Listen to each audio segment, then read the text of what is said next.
செவிவழி கதை கேட்க வந்திருக்கும் அன்பு நேயர்களுக்கு இனிய வணக்கங்கள். எழிலன்பு ஆடியோ நாவல்ஸ் சேனலுக்கு உங்களை அன்புடன் வரவேற்கும் நான் உங்கள் ஆர்ஜே பிரியா மோகன். கதை கேட்போம், காதுகளுக்கு இனிமை சேர்ப்போம். இந்த ஆடியோ நாவல் உங்களுக்கு பிடிச்சிருந்தா லைக் பண்ணுங்க, உங்க கருத்துக்களை கீழே கமெண்ட்ஸ்ல சொல்லுங்க, உங்க நண்பர்களுக்கும் ஷேர் பண்ணுங்க. நம்ம சேனலில் தொடர்ந்து கதைகளை கேட்டு மகிழ சப்ஸ்கிரைப் பண்ணுங்க. கூடவே பெல் பட்டனையும் தட்டி விடுங்க. இப்போ கதை கேட்கலாம் வாங்க. எழிலன்புவின் யுத்தம் செய்தாய் என்னுள்ளே. அத்தியாயம் 26. வாமா கீர்த்தனா, நீ எப்ப இங்க வருவன காத்திருந்தோம், இப்பத்தான் நிம்மதியா இருக்கு என்று மருமகளை தோளோடு அணைத்து வரவேற்றார் கோகிலா. என் வீட்டுக்காரர் கார கவனமா ஓட்டிட்டு வந்தாரா கீர்த்தனா? கணவனை கேலியாக பார்த்து கொண்டே கேட்டாள் இந்துமதி. அச்சோ, அது ஏன் கேக்குறீங்கக்கா, அத்தான் மாட்டு வண்டி ஓட்டுற போல ஓட்டிட்டு வந்தாரு என்று கீர்த்தனா சொல்ல, அவர் அவ்வளோ மோசமா கார் ஓட்ட மாட்டாரே.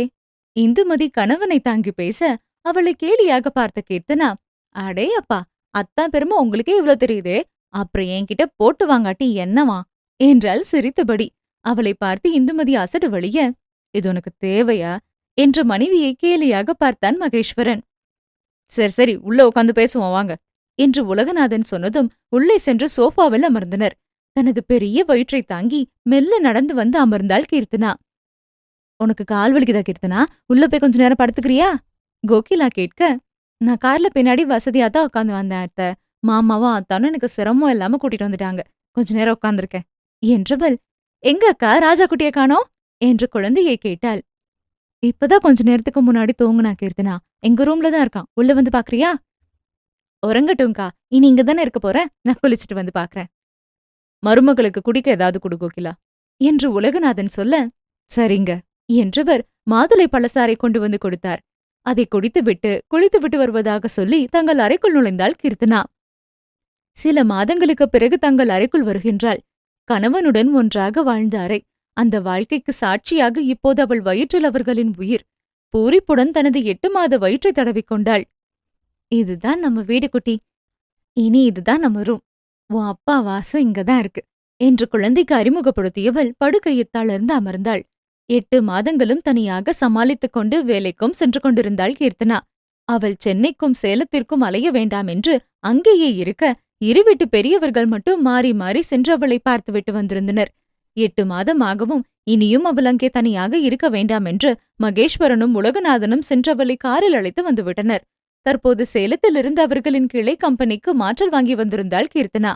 அதிலும் இப்போது பிரசவ விடுமுறை கொடுத்திருக்க, குழந்தை பிறந்த பின் சில மாதங்களுக்கு பிறகு வேலைக்கு சென்றால் போதும்.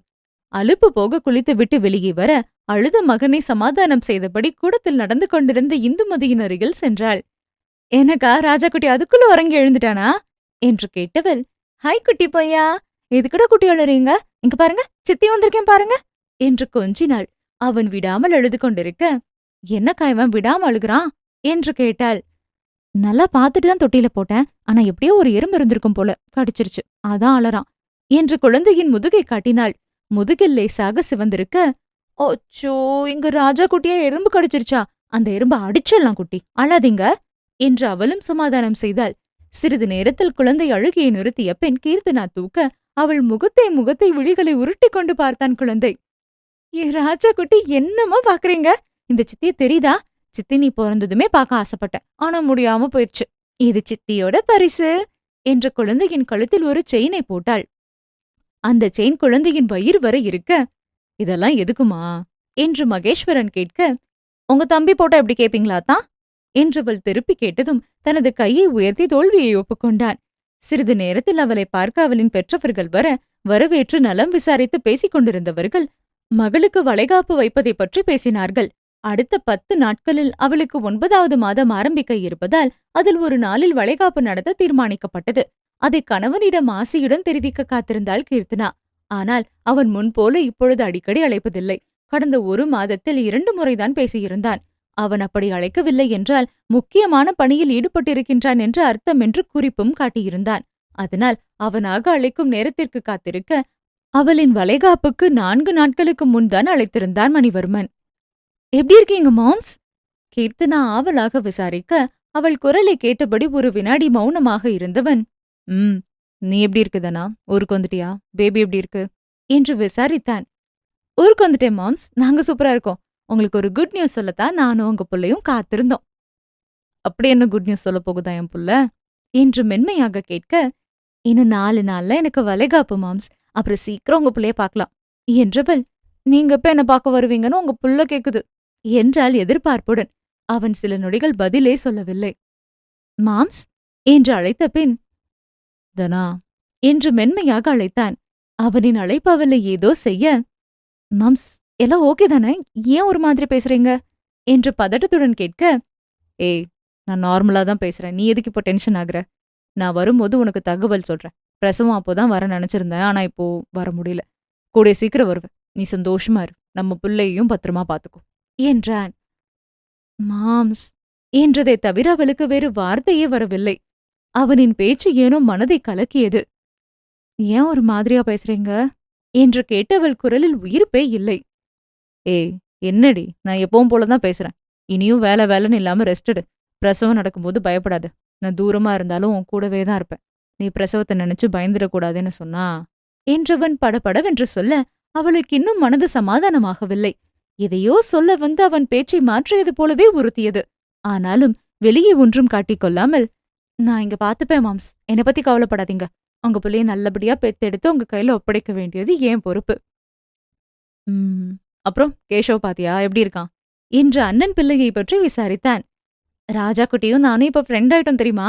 இப்ப ரொம்ப நேரம் என்கிட்டதான் இருப்பான். அத்ததான் அவன் என் வயித்துல உதச்சிட போறான்னு ரொம்ப நேரம் கையில வச்சுக்க கூடாதுன்னு சொல்லுவாங்க என்று வீட்டில் நடப்பதையெல்லாம் அவள் சொல்ல, சன்ன சிரிப்புடன் அவன் கேட்டுக்கொண்டான்.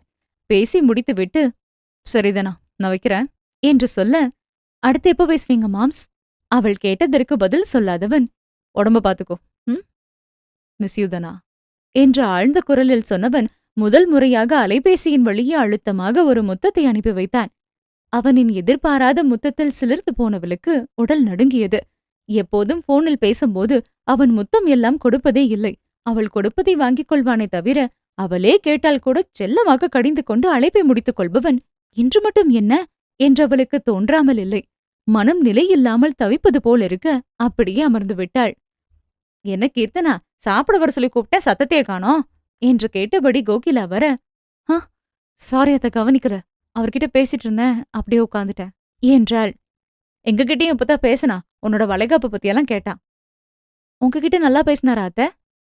நல்லா பேசினானே, ஏம்மா அப்படி கேக்குற? ஒன்னும் இல்ல அத்த, சும்மாதான் கேட்டேன். சத்தீஸ்கர்ல முக்கியமான வேலையா இருப்பான் போல, அத ரொம்ப நேரம் பேசாம வச்சுட்டான். பிரசவத்துக்கு வர முடியாதுன்னு வருத்தப்பட்டான். குழந்தை பிறந்ததும் எப்படியாவது லீவ் போட்டு வர பாக்குறேன்னு சொல்லிருக்கான். முயற்சி பண்றதா சொல்லிருக்கான், வந்துடுவான். நீ வா சாப்பிடலாம், அவன் வரலன்னு வருத்தப்படாத, அவன் வேலை அப்படி ஆயி போயிருச்சு என்றார் சமாதானமாக. வருத்தப்படல அத்த, எனக்கும் புரியுது என்றவள் எழுந்து அவருடன் சாப்பிட சென்றாள். அடுத்து வந்த 4 நாட்களும் அவளை தனியே விடாமல் யாராவது கூடவே இருக்க அவளுக்கும் வேறு எதுவும் சிந்தனைகள் வரவில்லை. வளைகாப்பு நாளும் வந்தது. காலை 10 மணி அளவில் அவள் பக்க உறவினர்கள் வந்துவிட்டனர். மணிவர்மன் பக்க உறவினர்களும் வந்திருக்க அந்த வீடே நிறைந்து போனது. பிள்ளையை உறங்க வைத்துவிட்டு இந்துமதியும் உறவினர் பெண்களும் கீர்த்தனாவிற்கு ஒப்பனை செய்து கொண்டிருந்தனர். அப்போது உள்ளே வந்த மீனா, இன்னுமா அலங்காரம் பண்றீங்க? மனையில உட்கார வைக்க நேரம் ஆகுது, சீக்கிரம் வா கீர்த்தனா என்றாள். வாக்கா, இதோ வரேன் என்றாள். நாங்க வந்து 1/2 மணி நேரமாச்சு, நீ இப்பதான் வான்னு கூப்பிடுற. உன் வீட்டுக்கு முறையா வந்திருக்கேன், இப்படிதான் சாவகாசமா கூப்பிடுறதா என்று நொடித்து கொண்டு கேட்டாள். நீங்கெல்லாம் வரும்போது குளிச்சுட்டு இருந்தேங்கா, இப்ப என்ன சபைக்கு வந்து எல்லாரையும் வரவேத்துக்கிறேன் என்றாள் புன்னகையுடன். மீனாவின் பேச்சு பற்றி தெரியும் என்பதால் கீர்த்தனா பெரிதாக அலட்டிக் கொள்ளவில்லை. உன் புருஷன் என்ன இங்கேயா இருக்காரு, நீ அலங்காரம் பண்ணிருக்கத பார்த்து பூரிச்சு போறதுக்கு? சிம்பிளா கிளம்புனா போதாது என்று மீனா எப்போதும் போல வாய்த்துடுக்கை காட்ட, அங்கிருந்த பெண்கள் யாருக்குமே அவள் பேசிய முறை பிடிக்காமல் போக முகத்தை சுளித்துக் கொண்டனர். என் புருஷன் பக்கத்துல இல்லன்னு நான் என்ன பக்கி போலவா சபையில வந்து நிக்க முடியும்? நான் அப்படி வந்து நின்னா என் பிறந்த வீட்டுக்கும் புகுந்த வீட்டுக்கும் மரியாதையா இருக்குமா என்ன? நீயே கூட என்ன இப்படி பக்கி போல வந்து நிக்கிறேன்னு கேப்ப, தேவையா எனக்கு என்று கீர்த்தனா சிரித்துக் கொண்டே கேட்டுவிட, மற்றவர்களும் நமட்டு சிரிப்பு சிரிக்க, நீ எப்படியும் வந்து நில்லு, எனக்கு என்ன என்று தங்கையை முறைத்துவிட்டு தலையை சிலுப்பியபடி வெளியே சென்று விட்டாள் மீனா. உன் அக்காவுக்கும் உனக்கும் 7ஆம் பொருத்தம் போல இருக்கு கீர்த்தனா. இந்துமதி கேட்க சிரித்துக் கொண்டாள் கீர்த்தனா. சிறிது நேரத்தில் அவளை மனையில் அமர வைத்து வளைகாப்பு நிகழ்வை ஆரம்பிக்க மானசீகமாக கணவனை மனதில் நிறுத்தி மகிழ்வுடன் பங்கேற்றாள். பெண்கள் வளையல் போட்டு சந்தனம் வைத்து கீர்த்தனாவை வாழ்த்தினர். மகேஸ்வரன் அனைத்தையும் புகைப்படமாக எடுத்துக்கொண்டான். அவர்கள் வீட்டு சார்பில் மருமகளுக்கு தங்க வளையல் போட்டு விட்டார் கோகிலா. வளைகாப்பு நல்லபடியாக முடிய 11 வகை உணவுடன் விருந்து ஆரம்பமானது. எந்த குறையும் வைக்காமல் திருமலையும் வனிதாவும் மகளின் வளைகாப்பை நிறைவாகவே நடத்தினார்கள். ஒரு பக்கம் விருந்து நடந்து கொண்டிருந்த போது போனும் கையுமாக மகேஸ்வரன் படபடப்புடன் நடந்து கொண்டிருப்பதை முதலில் யாரும் கவனிக்கவே இல்லை. அவன் சென்று மெல்ல தந்தையிடம் ஏதோ சொல்ல, பின் அவரும் மகனும் பேசிக் கொள்வதை பார்த்து எதுவும் தங்கள் ஏற்பாட்டில் குறையோ என்று நினைத்து விசாரிக்க சென்றார் திருமலை. இப்படி ஆண்களுக்குள் ஏதோ பேச்சு ஓடிக்கொண்டிருக்க, இது எதையும் அறியாமல் கீர்த்தனா சாப்பிட்டு விட்டு தனது அறைக்கு சென்று கட்டிலில் கால் நீட்டி சாய்ந்து அமர்ந்து கொண்டாள். அவள் மடியில் கணவன் போட்டோவை வைத்துக்கொண்டு மானசீகமாக வளைகாப்பு நிகழ்வை கணவனிடம் சொல்லிக் கொண்டிருந்தாள். அப்போது குழந்தை அழுது கொண்டே இருந்ததால் கையில் தொடர்ந்து வைத்துக் கொண்டிருந்த இந்துமதி அப்படியே கீர்த்தனாவின் அறைக்கு வந்தாள். தன் கையில் இருந்த கணவன் படத்தை ஓரமாக வைத்துவிட்டு, "என்னக்கா, எதுக்கு குட்டி அழறான்?" என்று கேட்டாள். "சாரி கீர்த்தனா, டிஸ்டர்ப் பண்ணிட்டேனா?" அவள் கையில் இருந்து நகர்ந்த புகைப்படத்தை பார்த்து கொண்டே சங்கடமாக கேட்டாள். "அதெல்லாம் ஒண்ணும் இல்லக்கா, வந்து உட்காருங்க" என்று கட்டிலை காட்டினாள். "எங்க ரூம் பக்கம் தானே விருந்து நடக்குது. அந்த கூட்டத்துல நசநசன்னு இருக்கும் போல இருக்கு இவனுக்கு. சரியா தூங்காம முழிச்சுக்கிட்டான். அதான் ஒரே அழுக" என்றாள். "இங்க படுக்க வச்சு பாருங்கக்கா, நான் ரெஸ்ட் எடுக்கணும்னு கொஞ்ச நேரத்துக்கு இங்க யாரும் வரமாட்டாங்க" என்றாள். "அதான் நானும் இங்க தூக்கிட்டு வந்தேன்." தானும் கட்டிலில் அமர்ந்து மகனை மடியில் போட்டு தட்டி கொடுக்க சிறிது நேரத்தில் உறங்கி விட்டான் குழந்தை. "நீயும் கொஞ்ச நேரம் படு கீர்த்தனா, 4 மணிக்கு தானே உங்க வீட்டுக்கு போவீங்க, அது வரைக்கும் ரெஸ்ட் எடு. நான் இவனை இங்க படுக்க வச்சுட்டு போய் வேலையை பாக்குறேன்" என்றாள். கீர்த்தனா படுக்கவும் அவளை விட்டு சற்று தள்ளி மகன் கேஷவை படுக்க வைத்து சுற்றிலும் தலையணையை வைத்துவிட்டு வெளியேறினாள் இந்துமதி. கீர்த்தனாவிற்கும் சோர்வாக இருந்ததால் சற்று நேரத்திலேயே கண்ணயர்ந்து விட்டாள். வெளியில் நடந்து கொண்டிருந்த எதுவும் அவள் காதுகளை வந்து எட்டவில்லை. நல்ல ஆழ்ந்த உறக்கம். கனவில் அவளின் கணவன் அவள் வயிற்றை தடவி குழந்தையை கொஞ்சுவது போல உணர்ந்தவள் உதடுகளில் மென்னகை தவழ்விட்டிருந்தாள். "உங்க புள்ள ரொம்ப சேட்ட மாம்ஸ். வயிற்றுக்குள்ளேயோ உருண்டு என்னை எப்படியெல்லாம் உதைக்கிறான் தெரியுமா?